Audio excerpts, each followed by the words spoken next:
Sun City book lovers, welcome to Meet the Author.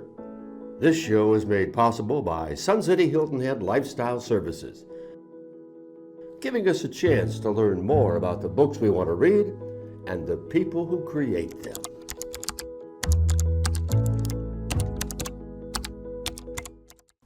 Welcome to Meet the Author. This month, Sun City resident and author Margie Hamner shares her wide range of writing topic talent, from investing in real estate to inspiring our youth. Let's meet the author. Oh, Margie, welcome to Meet the Author. It's so nice to have you here. Now, we've got a lot to talk about. With our first book that I'd like to address, The Real Women in Real Estate, who's your target audience for this book? Well, thank you, Georgia, and thank you, Sun City, for having me today. I'm really excited to be here. And so, yes, The Real Women in Real Estate, the target audience is really anyone that wants to invest in real estate. It can be men, it can be women. It's a collection of different stories, mainly from women, because it's called The Real Women in Real Estate, about how their investment journeys, what they did. And there's lots of different kinds, like storage units, mobile home parks, flips, and foreclosures, and lots of things. So it's a collection of a lot of different ways of investing in real estate. Now, there are 28 contributing authors to this book, all women. How did you get selected as a contributor? Well, that's a great story. It's a great question and a great story. So it's so funny how you meet people. So when I was in my day job, when I was working, I was an HR consultant and a coach. And one of my clients was an author for the first book, which was The Real Women in Real Estate, Volume 1. And so I was her coach. This was kind of a side hustle for her. So it really wasn't what they were paying me to do, but it was her side hustle. And she intrigued me. And she introduced me to McGenna, who was the main project lead for the next book. And so I was introduced and then invited to be a contributor. Now, did you ever have a chance to all meet together to collaborate, or was it simply individual and then collaboration within the editing? A little bit of both. So in the beginning, we all met, and again, via Zoom. I mean, that has changed our world, hasn't it? So I would meet with all of these 28 women and the publisher, Michael Butler, as well as McGenna, all on a Zoom call, and they were very good about their project plan and what we needed to do. And then at the end, we all met in person in Dallas. So in March of 2024, we all went to Dallas. We had a celebration. At that point, we were a best-selling book, and I was able to actually meet all these amazing women in person. Before we move on, your chapter in here is a reflection of your own personal experience. This isn't some book lesson you're giving us. This is what you did, and you were very successful at real estate investing. So can you give the viewers maybe just one quick takeaway that you'd like us to know about real estate investing from your chapter? Well, sure. I mean, when I was invited to be, again, part of this collaboration book, I was like, wow, where do I start? So I kind of went back in time and I did a chronology, if you will, of all the different investments. I started out with, in the 90s, in the Washington, D.C. area, there was a lot of foreclosures, picking up those foreclosures, moving them from one property or moving them over time. And when I wrote the book, wrote my chapter, I didn't realize I had a theme. And then my theme emerged, was like after I kind of documented that chronology, was that there was a common theme of my family. And so it seemed like when I would make a decision to buy real estate, it was, wow, how can this property benefit a family member? How could this property benefit me or my family versus just a plain old place where you put tenants in. I had a lot of those where, so a lot of it was, that's why I called my chapter All in the Family. So that could have ended up a very dramatic chapter. You were very fortunate, and it was so intriguing to read the journey that you took. Now, you certainly have had a marvelous career from what I've read as a human resources manager. You have been a leadership coach. But you said that this particular adventure into, writing this chapter sort of awakened in you an inner author. Yes. We all have what we call limiting beliefs. And I had this as a coach, helping a manager, helping a person crush those thoughts that come into your mind saying, you can't do this, you're not good enough, you're going to fall on your face. So I certainly knew that myself. And so I always wanted to be an author, Georgia, ever since I was a little girl. I wanted to be an author ever since I used to watch a show called The Waltons. Oh.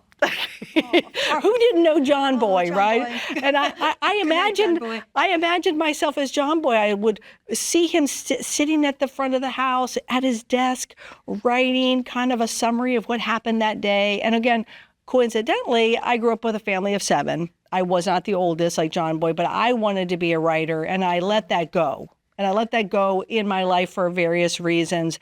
And so this was sort of a way to jump into that in a kind of a safe way. When you're in a collaborative book like this, when you're just one chapter amongst 28 others, you can kind of hide.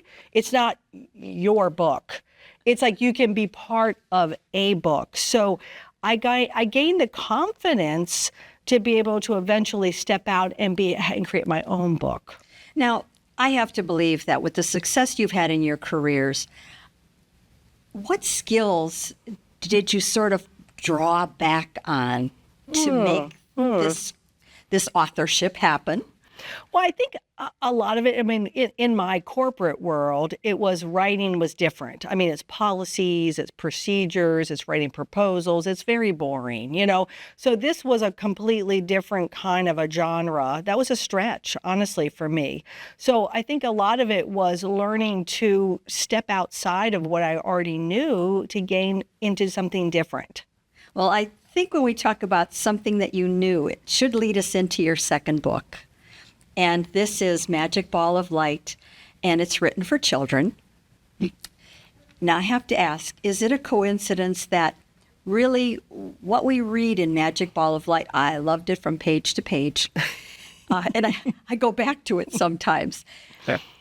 It reads pretty much like a leadership coaching, a life coaching for those children. Am I correct? You were spot on. I mean, I can't. You were spot on, and you can see the connection, the segue from one type of a lifestyle to a new type of a lifestyle. May I share a little bit about how that transition occurred? Yes. And so when I was deciding to retire, when I was just sort of like done with the whole leadership coaching and training, I was in a group, a mastermind group, where I had this unexpected vision, honestly, on a Zoom call with people all over the world. And I had this unexpected vision where I was no longer in my home anymore, and I was in a field holding a ball of light with children. And I'm like, this is really bizarre. And then I'm passing this ball of light to children who are putting it in their hearts, and it's going around the circle. And then I'm back in my home office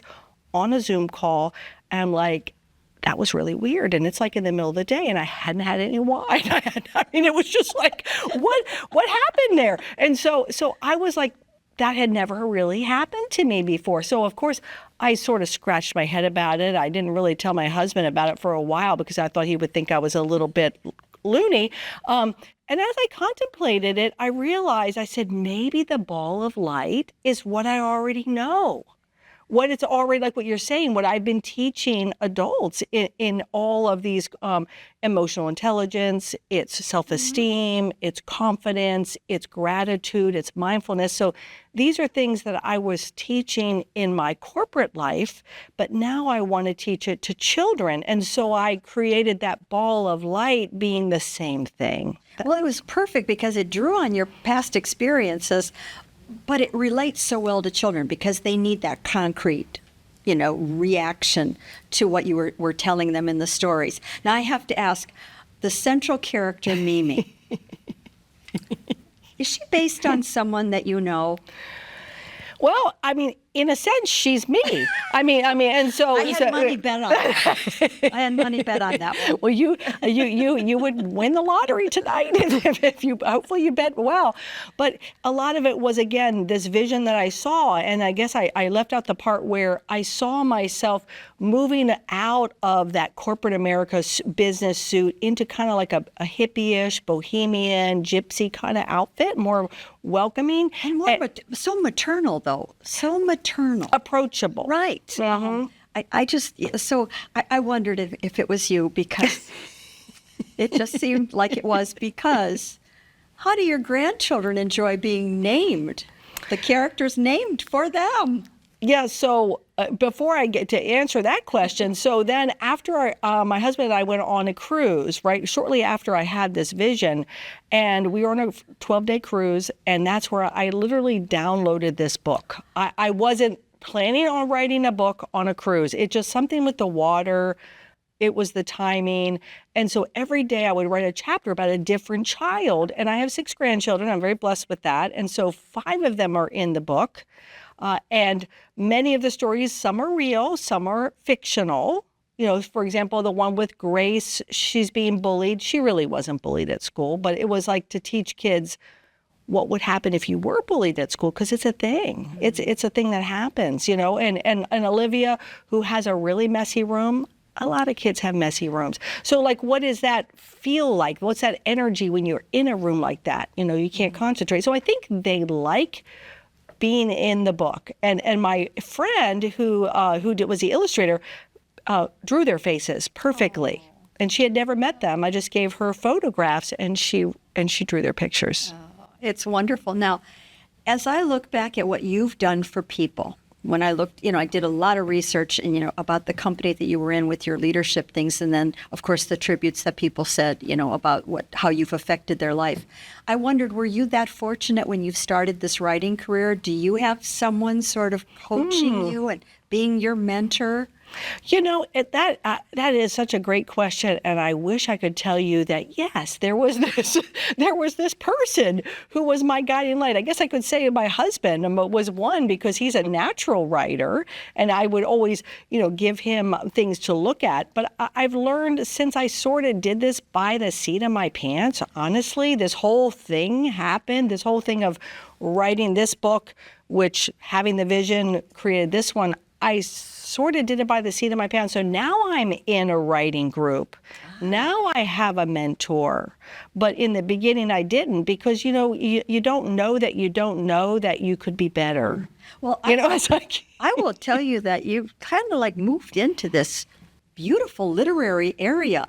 Pat Conroy has sprinkled magic dust over this whole area, because so many of the authors, so many writing groups, such an influence in this small little low country area. We're not New York City. We're not publishing headquarters, but we have got so much going on with writers. So I'm so happy that you found someone. My last question would be, where is your writing journey taking you next? Well, so I started out with a collaborative book, and now I'm going to move into, and I'm getting ready to publish, or I'm part of another collaborative book called Brave Kids, and that's another 20-some authors. I decided to do that again because I love the community. I loved meeting these women and having other people who did real estate investing. Now I wanted to be with other children's book authors, because I'm kind of by myself. Find others that want to have brave kids too. So I'm part of that collaborative book, which is coming out on June 3rd. And then, of course, I'm writing the sequel to this book, which is called Magic Ball of Light Winter Holiday, which will come out in the fall. So that's going to be 2025. It's so exciting. You pretty much failed at retirement, but you succeed in everything else that you do. And thank you, I guess I should say, for sharing the light. Oh, thank you, Georgia. And that is my mission, I feel like, is to share the light, because I really believe Mimi didn't have to give anyone the light. It's already inside of them. It's just sparking the light. You got it.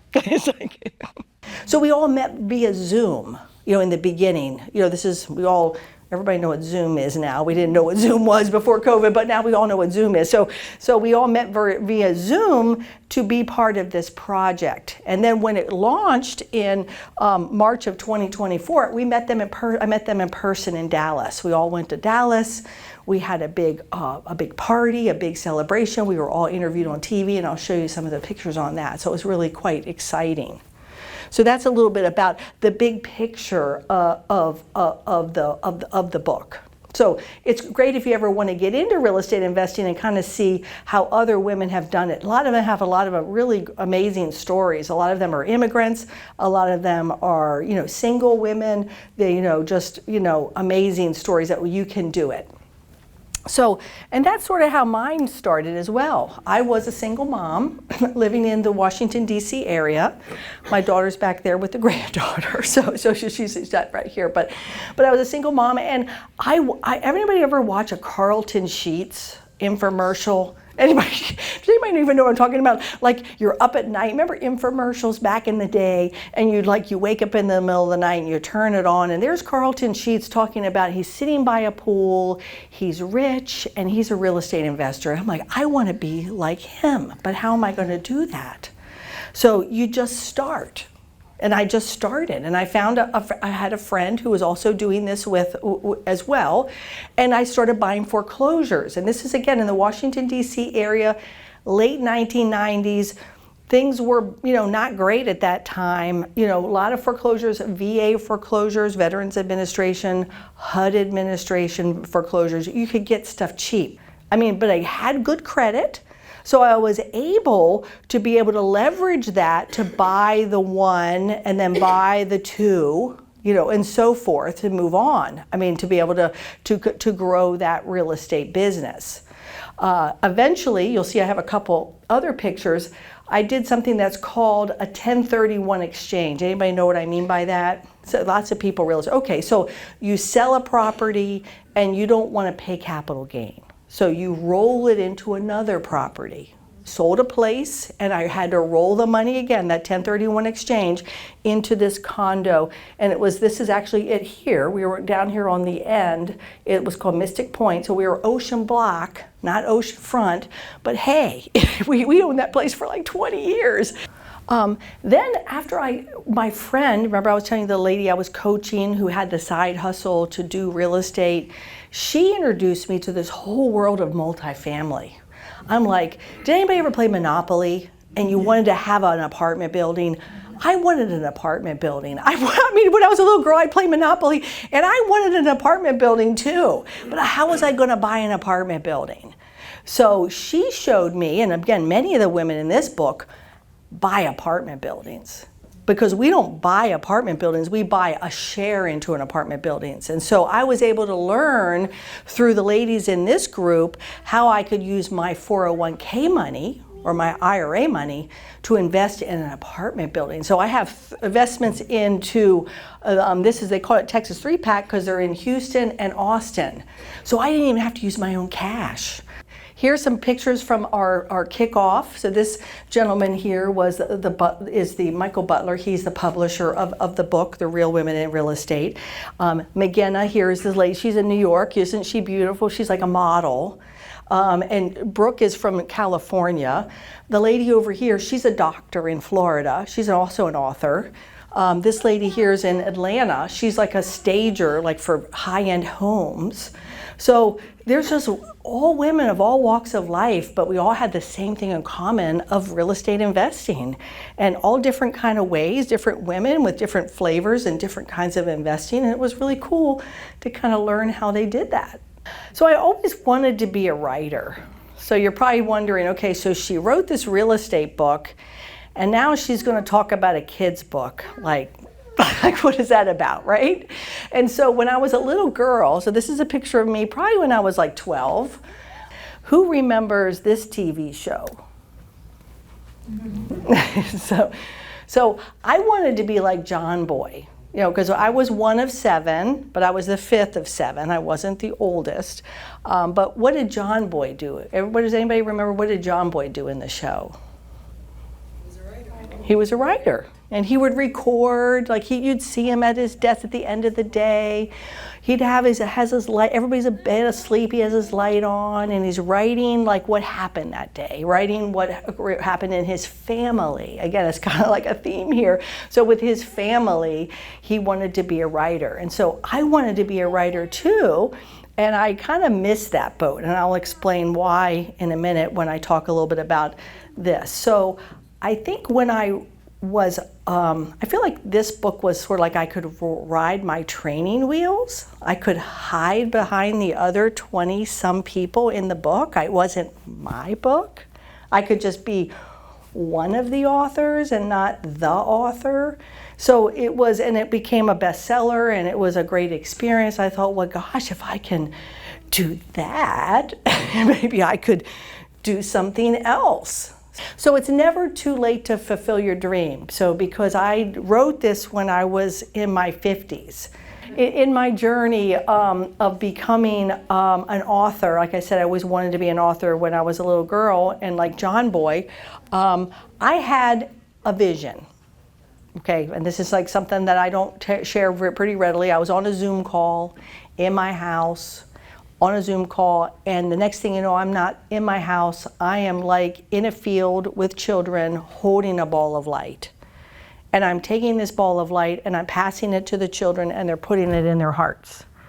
And then I'm back in my house and I'm like, what just happened? Like, I didn't tell my husband for a while because I thought he would think I was like a lunatic, right?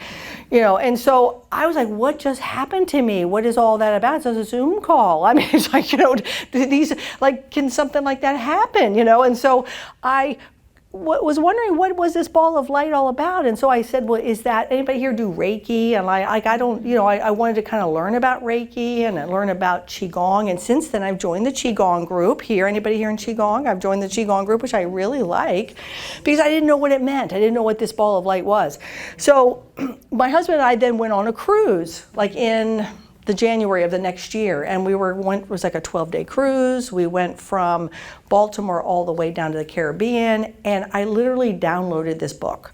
Like every day I'd come back to my room and I was just like, had all these great ideas about these kids and these challenges that they have. And I kind of shifted from, you know, I'm like, what is that ball of light? You know, I was really struggling with what it was. I didn't think it was a mystical thing, or I didn't think it was like an energy thing.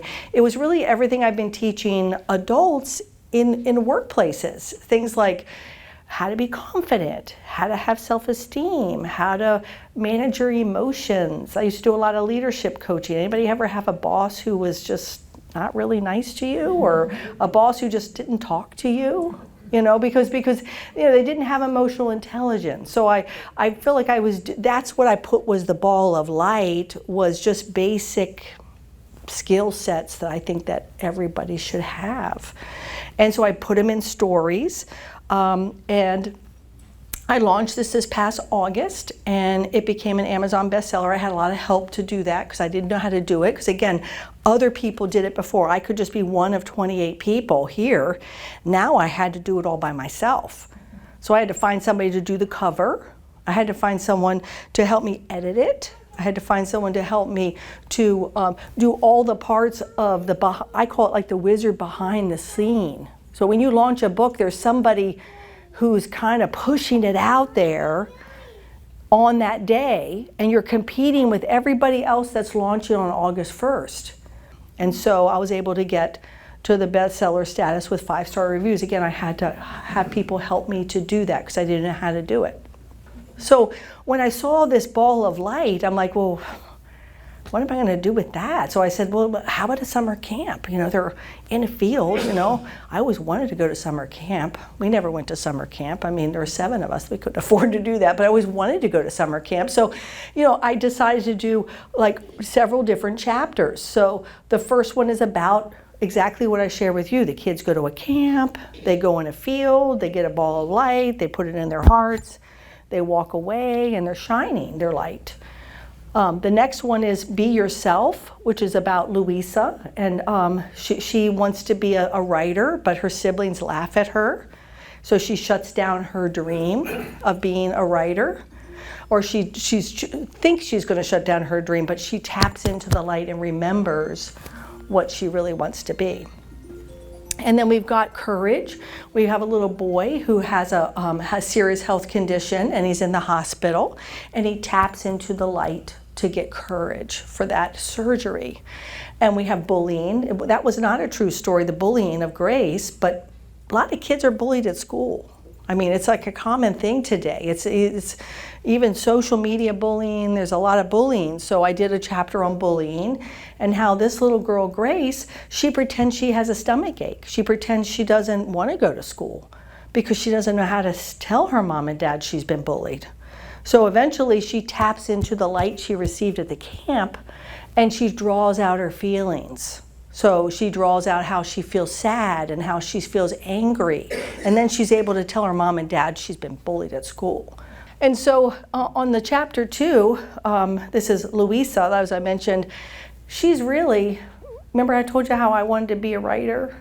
And so when I wrote the chapter about Louisa, I really wrote it about me, but I changed the ending. So in the story, Louisa writes a poem and she reads it to her family and they laugh at her. And that really happened to me, and that's what families do, don't they? They just, hey, you're stupid, you're dumb, you're not going to be anything. That's what siblings do. I mean, that's just life. But I heard it as, you're no good. And so I let it go for 50 years. And so, but in the book, Louisa, she goes to her room, she taps into the light, she remembers who she is, and then she comes down in the next morning and says, I don't care what you guys think, I'm going to be a writer. Again, so what's in that ball of light is really like all the things that I think are character. They're really just like what we all should have: courage, be grateful, positive thinking, be confident. If you want to do something, it's in your heart, you do want to do it. Be honest, don't make stuff up. Managing your feelings and managing your energy. What do I mean by that is like the boy who wanted to do the presentation, he was nervous. So something to do with your energy to be able to do that. So. Energy in the back of the room. It's okay. That's what makes it fun. And so since I've written these books, I've done some different type of book events. I went to the Pat Conroy Center and I did a presentation down there. Anybody can do that, by the way. I think they do it like once a month. You can sign up and read. I think I read the chapter about Louisa there. I think you get like 5 minutes. Richard's done poems. He's since becoming writing poetry, and he did that at the Pat Conroy Center. I've been going to schools. Love seeing the kids. I mean, the kids are just melt your heart. I mean, they're just they're eating up this stuff. They want to know that this is possible. And so what's coming is that I'm doing book number 2, which is the sequel to this, because any of you, if you know of any children's book like The Magic Tree House or any of those, you have to have, or Nancy Drew. You guys remember Nancy Drew and the Hardy Boys? You got to have a series. You got to have another bunch of books. So the next one's going to be The Magic Ball of Light Winter Holiday, and so the kids come back again, and this time Mimi, which is the lady who gave them the ball of the light, the camp leader, is going to teach them how they can give the light to other people. Because I'm not giving them anything. They already have it inside of them, right? They already were born with this inside of them. They're just a matter of them. They can now pass it on to, I'm going to have pets, pass it on to pets, pass it on to other kids so that they can learn that they can pass that on. So that'll be coming up this fall. And then I decided to do another collaborative book. Remember how I told you I kind of hid behind the other people in this book? Well, what I liked about this book was that I got to meet all these cool people. And so when I was doing this, I was like all by myself, like in a vacuum, and I felt like, it's a little lonely. So I decided to join this Brave Kids book, which is another set of, I think about 20, 25 stories from different authors who write for kids to be brave. they're fictional stories. And this one's going to be, the one I wrote a chapter about is on little baby Charlie back there, the little girl, because she was too little to be in the book before. And so Charlie, I'm teaching the kids in Brave Kids 3 how to listen to their intuition.